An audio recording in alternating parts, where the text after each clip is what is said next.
अच्छा सोओगे, dark circles भी नहीं आएंगे, तो वो भी बहुत बढ़िया चीज है। तो अपने आप को दूसरों से कंपेयर करना, आपके दोस्त के अलग स्ट्रेंथ है, आपके अलग स्ट्रेंथ है, आपको भी पैम्पर करो, अपने आप को खुश रखो, सिर्फ एग्जाम के प्रिपरेशन के लिए नहीं, लाइफ में भी।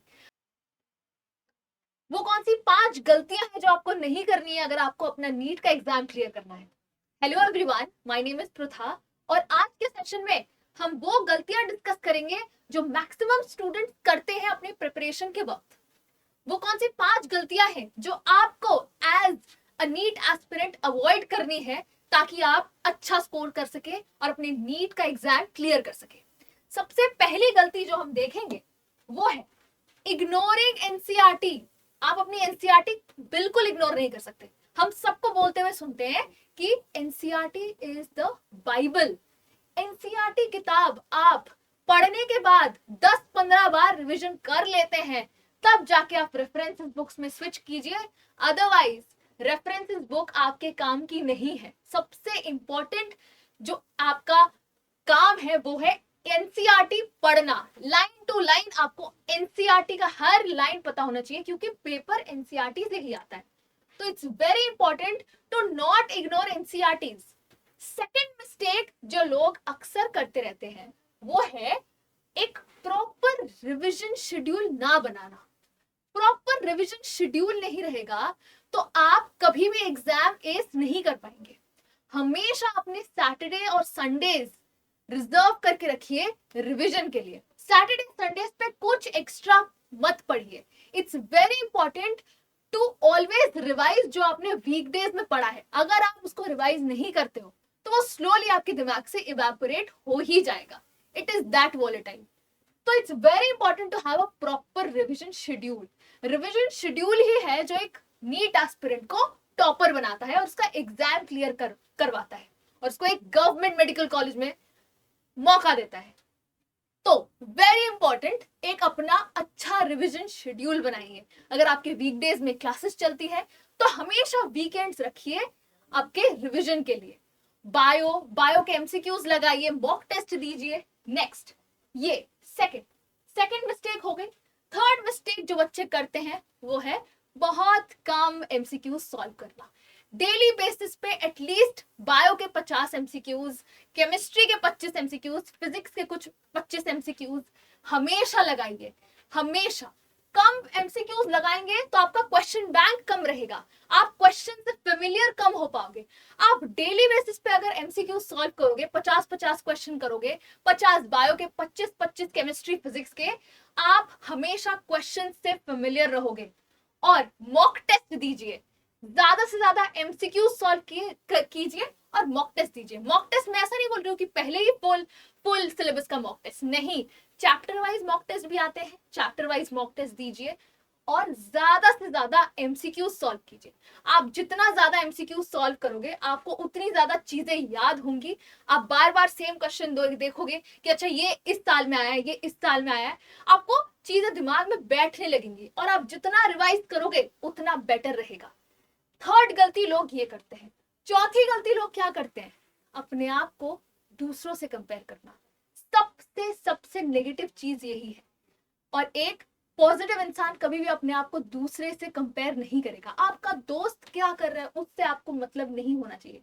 आपके दोस्त के अलग स्ट्रेंथ है, आपके अलग स्ट्रेंथ है। आप अगर अपने वीकनेस पे काम करेंगे तो आप भी हर तरीके से बेटर हो जाएंगे। तो it's very wrong to compare yourself to other fellow aspirants. आप अपने दोस्त से तो बिल्कुल भी कंपेयर मत कीजिएगा। उसके अपने अलग फ्लॉज हैं, उसकी अपनी अलग कमियां हैं, आपकी अपनी अलग कमियां हैं। तो किसी एक चीज के बेसिस पे आप अगर कंपेयर करेंगे तो वो हमेशा आपको डिमोटिवेट ही फील करना है। And it is your responsibility to always make yourself feel good. अगर आप अच्छे से पढ़ते हो पूरे दिन, आप अपने आप को हमेशा पैम्पर्ड रखो। अगर आप किसी अच्छे एग्जाम की तैयारी कर रहे हो, नीट एक अच्छे लेवल का एग्जाम है, एक अच्छे लेवल के एग्जाम की तैयारी कर रहे हो, तो इट्स ऑलवेज इंपॉर्टेंट कि अपने आप को भी पैम्पर करो, अपने आप को खुश रखो। सिर्फ एग्जाम के प्रिपरेशन के लिए नहीं, लाइफ में भी हमेशा ऐसी चीजें करो जो आपको भी खुश रखे। दूसरों के लिए चीजें करो बट आप अपने आप के बारे में भी सोचो। अगर आप स्ट्रेस्ड हो किसी चीज को लेके always try to make yourself feel good. अगर आप अच्छा फील करोगे तो आप अच्छा परफॉर्म भी करोगे। आप जो भी चीज करने जाओगे आपका दिमाग पॉजिटिव रहेगा और आपको रिजल्ट्स भी हमेशा पॉजिटिव मिलेंगे।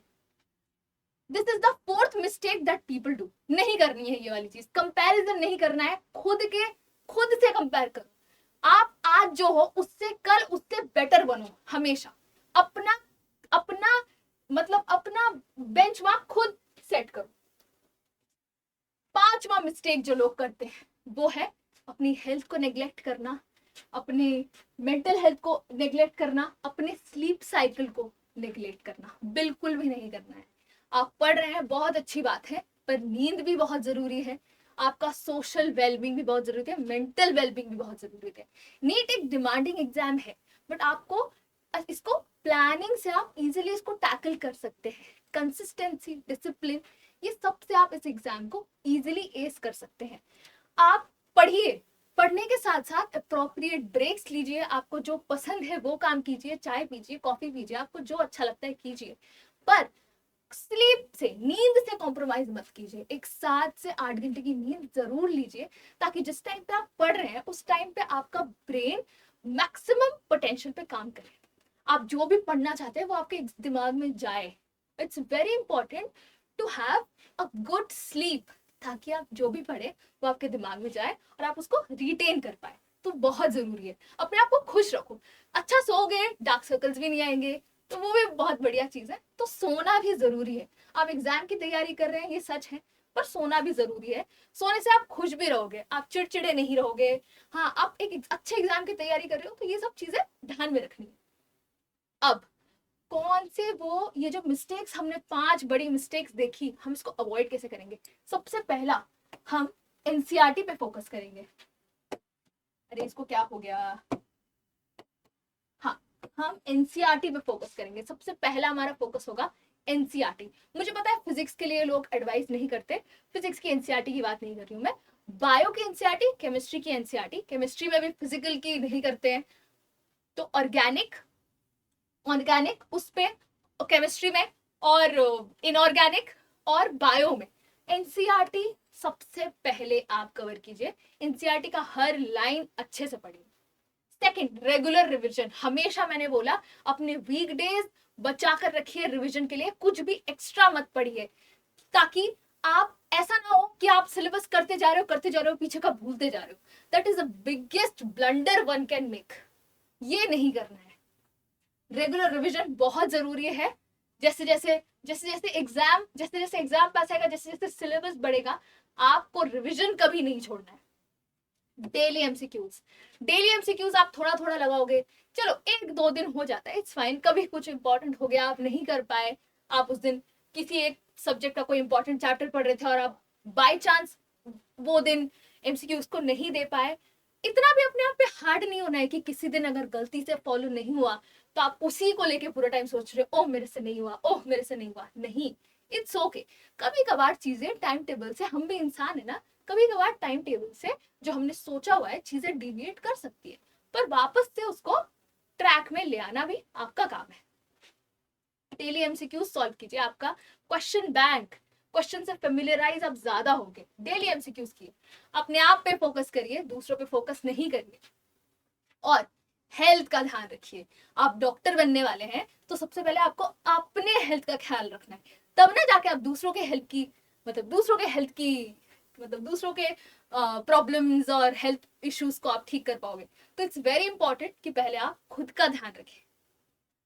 एक और चीज है, अड्डा 24/7 की तरफ से अगर आप लोग नेक्स्ट अपने नीट 2027 की प्रिपरेशन स्टार्ट करना चाहते हो, नीट 2027 की प्रिपरेशन स्टार्ट करना चाहते हो, तो अड्डा 24/7 पे जितने भी कोर्सेज अवेलेबल है आपको उस पे एक हेवी डिस्काउंट मिल सकता है।